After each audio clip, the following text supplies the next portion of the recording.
მოგესალმებით. ფერმას, რომელსაც თქვენ ხედავთ, მდებარეობს საფრანგეთის ნორმანდიის ოლქში.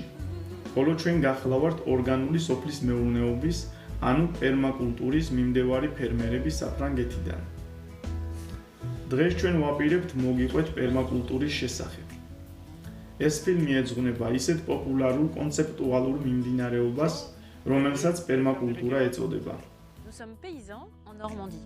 Nous cultivons en agriculture biologique et nous sommes également professeurs de permaculture. Et la permaculture, c'est ce dont nous allons vous აქ გამოცდილია ფერმერების, მიკროფერმერების და ზოგადად ყველა არაორდინალური სოფლის მეურნეობის პრაქტიკა, რომელიც საშუალებას იძლევა მაქსიმალურად პატარა სივრცეში ვაწარმოოთ საკმაოდ უხვი მოსავალი, სრულიად ნატურალური ხერხებით.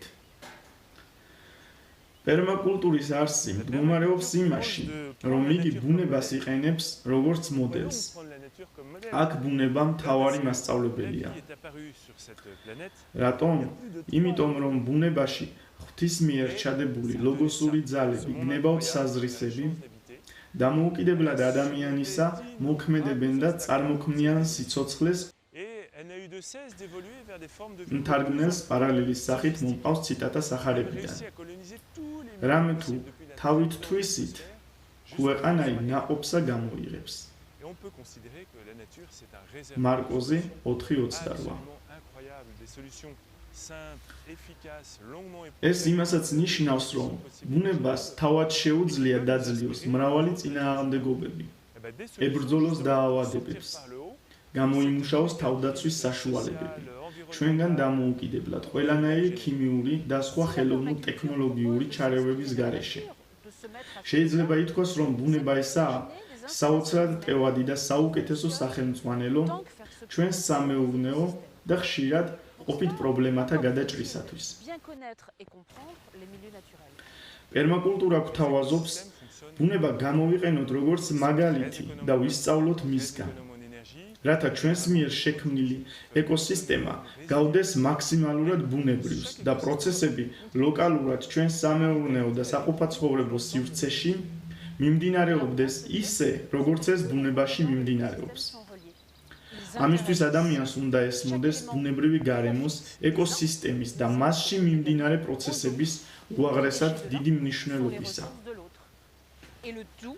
ეკოსისტემა მუშაობს ციკლურად. არ საჭიროებს ხელოვნურ ჩარევასა და ადამიანურ ძალებს.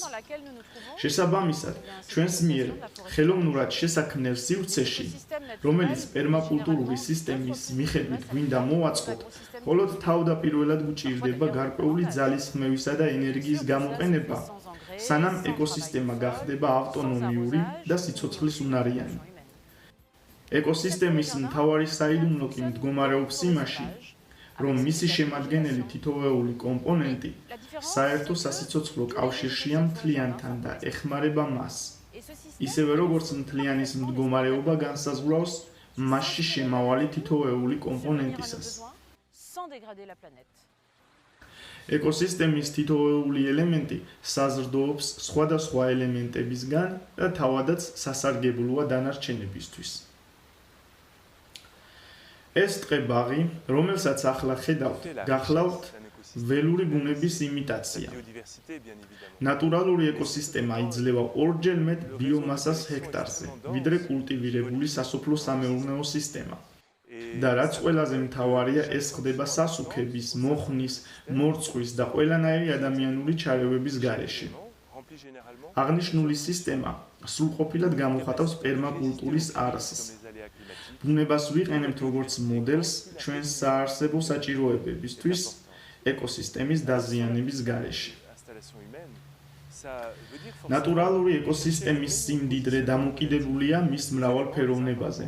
მისი შემადგენელი თითოეული ელემენტი მჭიდრო კავშირში უნდა იყოს ერთმანეთთან, რათა ეკოსისტემაში მიმდინარე პროცესების შესრულებაში მონაწილეობდნენ სხვადასხვა ელემენტები, ხოლო თითოეული ელემენტისთვის კი სრულდებოდეს სხვადასხვა ფუნქციები. აი ამ ყოველივეს წყალობით ბუნებას საშუალება ეძლევა დაძლიოს სხვადასხვა სირთულეები, მაგალითად როგორიცაა კლიმატის ცვალებადობა, მავნებლებთან ბრძოლა და ასე შემდეგ. ასე რომ თუ გსურს ამ ყოველივეს დანერგვა ხელოვნური გარემოს მოწყობისას, ნიშნავს მოუძებნოთ სწორი თანაფარდობა ეკოსისტემაში შემავალი ელემენტებისა მათი საუკეთესო ურთიერთთანამშრომლობისათვის. პერმაკულტურის ამოცანა კი სწორედ ამაში მდგომარეობს. სიტყვა პერმაკულტურის ეტიმოლოგია მომდინარეობს მდგრადობის შინაარსიდან და მის დამაარსებლად ითვლება ორი ავსტრიელი ავტორი, ბილ მოლისონი და დეივიდ ჰოლგრინი. უფრო რომ დავაზუსტოთ ეს სიტყვა, პირველად გაჟღერდა 1911 წელს ორი ამერიკელი აგრონომის მიერ, რომლებმაც ეს ტერმინი პერმანენტულ, ანუ მუდმივ სოფლის მეურნეობისაგან აიღეს. დღესდღეობით პერმაკულტურა სულ უფრო და უფრო გარემოს დიზაინის მიმართულებით გვევლინება. და მაინც რა არის პერმაკულტურა? ესაა ხელოვნება მდგრადი, პერმანენტული, ანუ მუდმივი სოფლის მეურნეობის კულტურისა. მისი სიმარტივე კი იმაში მდგომარეობს, რომ მთავარი ამოცანა პერმაკულტურულ საცხოვრებელ და სამეურნეო სივრცეში შემავალი ელემენტების სწორად გადანაწილება და მრავალფეროვნებაა. ავიღოთ ბაღისა და ქათმების მაგალითი. რას აკეთებენ ქათმები? ისინი დასეირნობენ აქეთ-იქით ჩიჩქნიან ნიადაგს და ამდიდრებენ ნაკელით. ჭამენ ჭიებს, პირველად ჩამოცვენილი ხეხილის ნაყოფისაგან. ეს პირველი ჩამოცვენილი ნაყოფი კი როგორც წესი ჭიანია. ამ ჭიებს ისინი საჭმელად მიირთმევენ, ასუფთავებენ ბაღს და აგრეთვე მავნე ჭიების გამრავლების შესაძლებლობას ამცირებენ. ამ ორი ელემენტის ბაღისა და ქათმების ურთიერთკავშირი მართლაც გასაოცარია.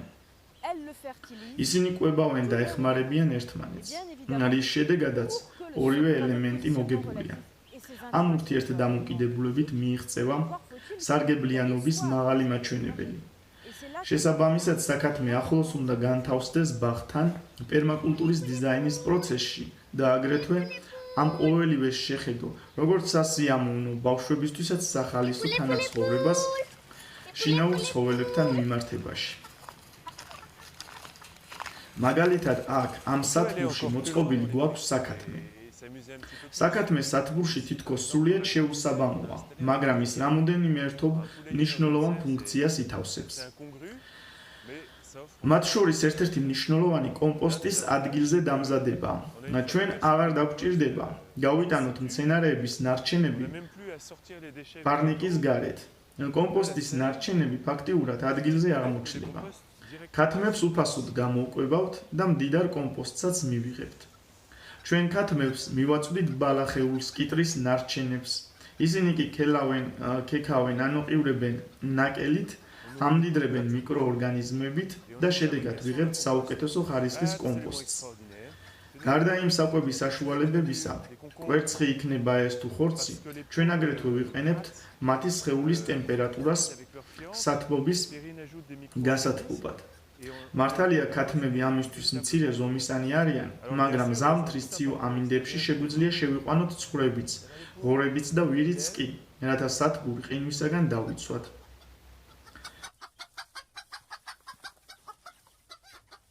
Et puis bien évidemment, elle nous donne des œufs, mais c'est pas tout, il y a encore d'autres avantages.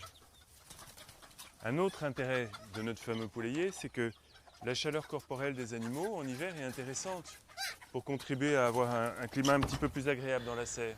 საქათმის სახურავზე საჩითილე კვლები გვაქვს მოწყობილი. ჩვენ აქ წინასწარ ვაღვივებთ თესლებს და ნაადრევად გამოყვავს ჩითილები. უპირატესობა მისი ზემოთ განთავსებისა იმაში მდგომარეობს, რომ ზედა სივრცეში მინიმუმ 5 გრადუსით მაინც მეტია ტემპერატურა. დამატებით გამთბარია საქათმის სახურავიც, რაც საშუალებას გვაძლევს საჩითილე კვლებში ადვილად გამოვიყვანოთ ადრეული ჩითილები ხელოვნური გათბობის გარეშე. სათბურის შუაში განთავსებული საქათმისა და სხვა ცხოველების სადგომით ჩვენ ამ დიდ პლასტმასის სივრცეში ფაქტიურად შევიტანეთ სიცოცხლე. Avec pas une goutte d'énergie fossile. Donc ces quelques degrés gagnés sont particulièrement intéressants.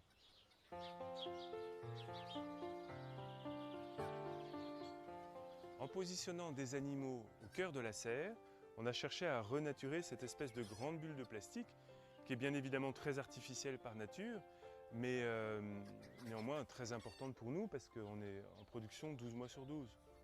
Alors dans le même ordre d'esprit, on a planté pas mal de vignes dans la serre. ჩვენ ასევე ხელოვნურად მოვაწყეთ პატარა გუბურა სათბურის შესასვლელთან, სადაც ბევრი ბაყაყები ბინადრობენ. ისინი ღამღამობით შედიან სათბურში და ჭამენ სხვადასხვა მავნე მწერებსა და ბუზებს.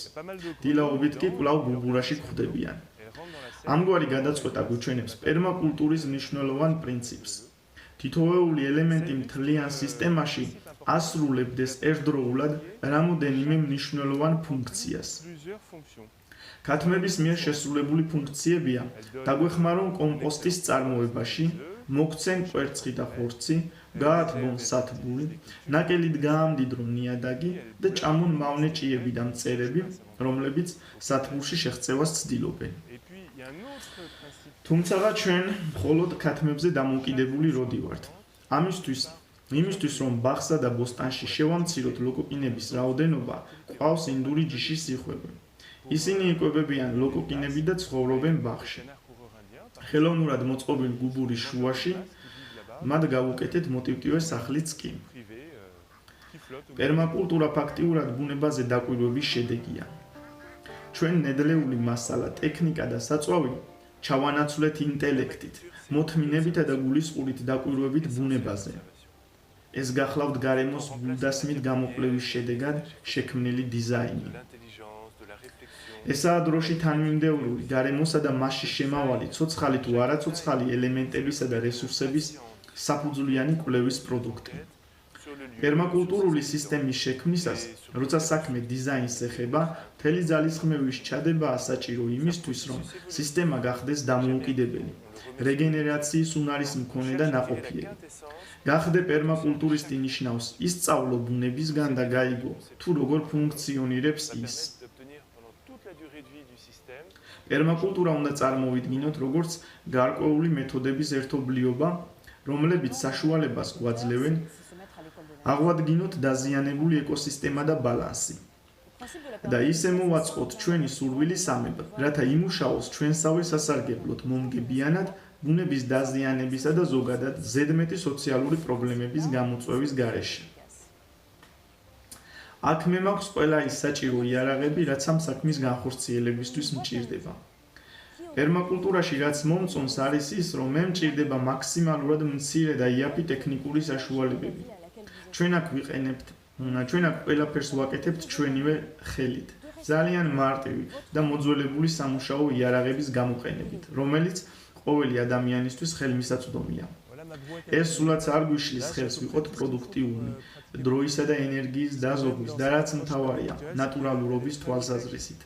ვაწარმოოთ იმაზე დიდი რაოდენობის და რაც მთავარია, ნატურალური პროდუქტი იმავე დროში და იმ ზომის ტერიტორიაზე პროპორციულად, რამდენსაც ჩვენი მეზობელი ფერმერები დიდი ტრაქტორებისა და სხვა ქიმიური საშუალებების შედეგად აწარმოებენ. ამ ყოველივეს კომპენსაციას პერმაკულტურულ მეურნეობაში სწორად დაგეგმილი დიზაინის საშუალებით ვახდენთ. თავარია თავდაპირველად ეკოსისტემის აღდგენა შევძლოთ. ჩვენ მილიონობით უხილავი თანამშრომლები გვყავს ეკოსისტემაში. ჭიების, მატლების, ბაქტერიების, სოკოების და სხვა მიკროორგანიზმების სახით, რომლებიც ჩვენთვის მუშაობენ 24 საათის განმავლობაში. ჩვენ შეიძლება არ გაგვაჩნდეს თერმული ძრავის ძალა, მაგრამ ჩვენ გვყავს ყველა ეს ცოცხალი მოკავშირე, რომლებსაც შეუძლიათ მასზე დიდი ძალისხმევისა და დახმარების გაწევა ჩვენთვის. ყოველი ეს არსებები, მიკროორგანიზმები, ტექნიკის და სხვა ქიმიური საშუალებების ნაცვლად მუშაობენ ჩვენი ბაღისა და მოსავლის ნაყოფიერებისა და გაუმჯობესებისთვის ეკოსისტემის დაზიანების გარეშე. პერმაკულტურა ნათლად ასახავს თანამედროვე ინდუსტრიული სოფლის მეურნეობის სისტემაში თვითონ მეურნეობისა და მომხმარების ღრმა დაშორებას ერთმანეთისგან. თანამედროვე ადამიანი ძალუმად აგრძელებს ბუნების ხელოვნური ტექნოლოგიური საშუალებით დაუფლებასა და მასზე დომინაციას. სულ რაღაც გასული რამოდენიმე ათწლეულის განმავლობაში პლანეტის ბალანსი კიდევ უფრო საგრძნობლად დაიყო.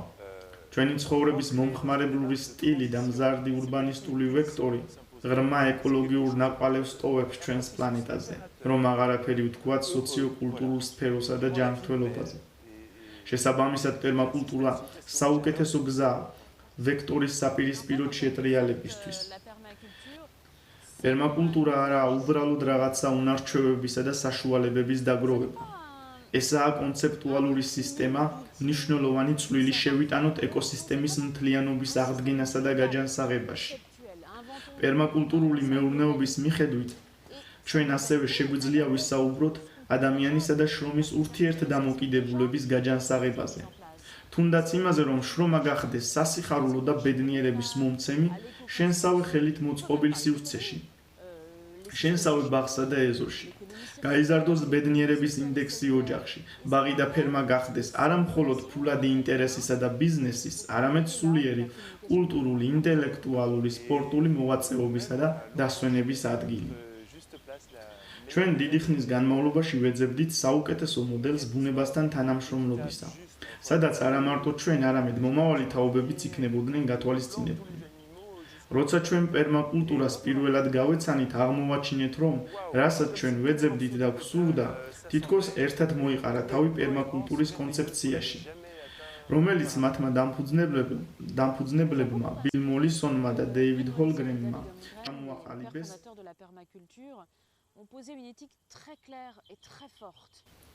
ვიმედოვნებთ, რომ აღნიშნული მიდგომა და სტილი სოფლის მეურნეობაში თქვენთვისაც შთამაგონებელი აღმოჩნდება. შემდეგ ვიდეოში თქვენ უკვე დაგათვალიერებინებთ ფერმას დეტალურად, თუ როგორ განვახორციელეთ აღნიშნული პრინციპები ჩვენს მეურნეობაში. მადლობთ ყურადღებისთვის.